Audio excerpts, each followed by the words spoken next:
ورحمة الله تعالى وبركاته. جيتكم اليوم فيديو جديد، واليوم جبت لكم لعبة اي فوتبول 2026 بدون انترنت، يعني اوف لاين بإخذ انتقالات. قبل ما نبداو الفيديو لا تنسوا اللايك لهذا الفيديو واشتراك في القناة. في هذا الفيديو هخلي لكم كل روابط اللعبة في صندوق الوصف هذا الفيديو، وليس في التعليقات، في صندوق الوصف. وفي هذا الفيديو أيضا عندي استعراض اللعبة وطريقة تركيب. أول حاجة استعراض اللعبة، هي لعبة جميلة جدا خاصة للهواتف الضعيفة التي لا تدعم لعبة PS الأصلية.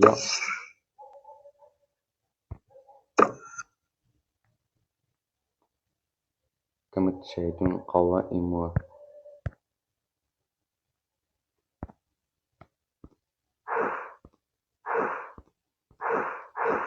وكل دوريات العالم، الدوري الإنجليزي والإسباني والإيطالي والفرنسي والألماني، حتى الدوريات العربية موجودة، الجزائري والمصري والإفريقي.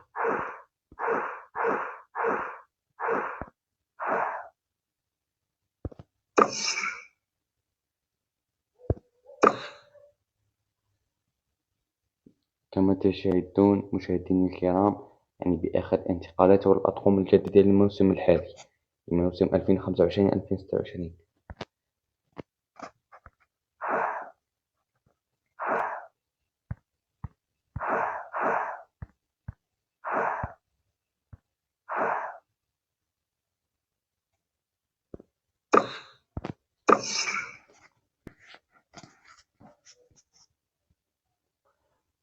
نزيد نذكركم فقط، كلمة تال ستكون موجودة داخل الفيديو، يعني مع طريقة التركيب. نزيد نذكركم أيضا بأن ضرورة الاشتراك في القناة، لأن ملف الداتا مقفول بكلمة تال، ستجدونها في طريقة. مرحبا بكم من جديد، والآن مع طريقة التركيب.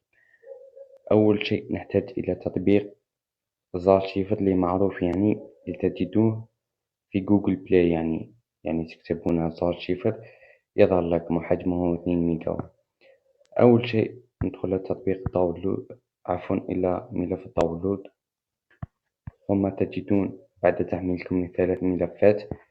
أول شيء نقوم بتثبيت ملف الأبليكا الذي يظهر بهذا الشكل. دقيقة الذي يظهر بهذا الشكل، أبليكا فيفا 16 مود UFC 24 بهذا الشكل. أصدقائي، نقوم بتثبيته مشهد، ونقوم بتثبيته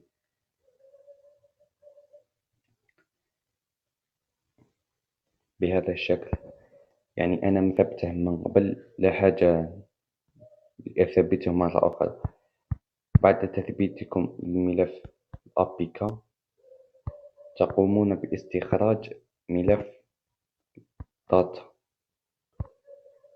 ليس هذا الملف، هذا ملف داتا eFootball موبايل. تقوم باستخراجه إلى هنا، وكلمة تالي هي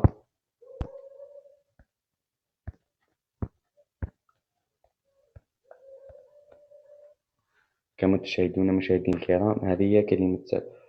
وأكرر المرة الثانية أن ضرورة الاشتراك في القناة، لأن ملف الداتا مقفول بكلمة تالي والتي هي أمامكم.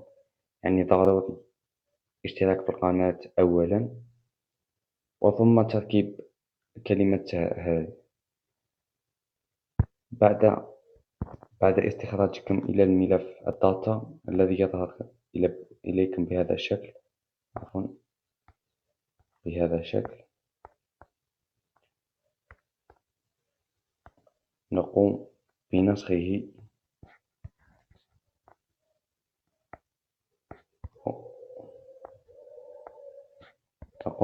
ونذهب إلى داونلود ذاكرة الجهاز أندرويد داتا، نقوم بلصقه هنا. يعني أنا عندي اللعبة، يعني ما حاجة إلى أعود طريقة التركيب من دور جديد. فهمتم؟ بعد لصقه إلى هنا. نذهب مرة أخرى إلى الداونلود وإلى ملف OBB هذا الذي تشاهدونه في الفيديو. هذا OBB. نقوم بمشهد OBB ونقوم بنسخ هذا الملف ونذهب إلى داونلود ذاكرة جهاز أندرويد OBB ونقوم بلصقه إلى هنا. ونكون هنا وصلنا لنهاية الفيديو.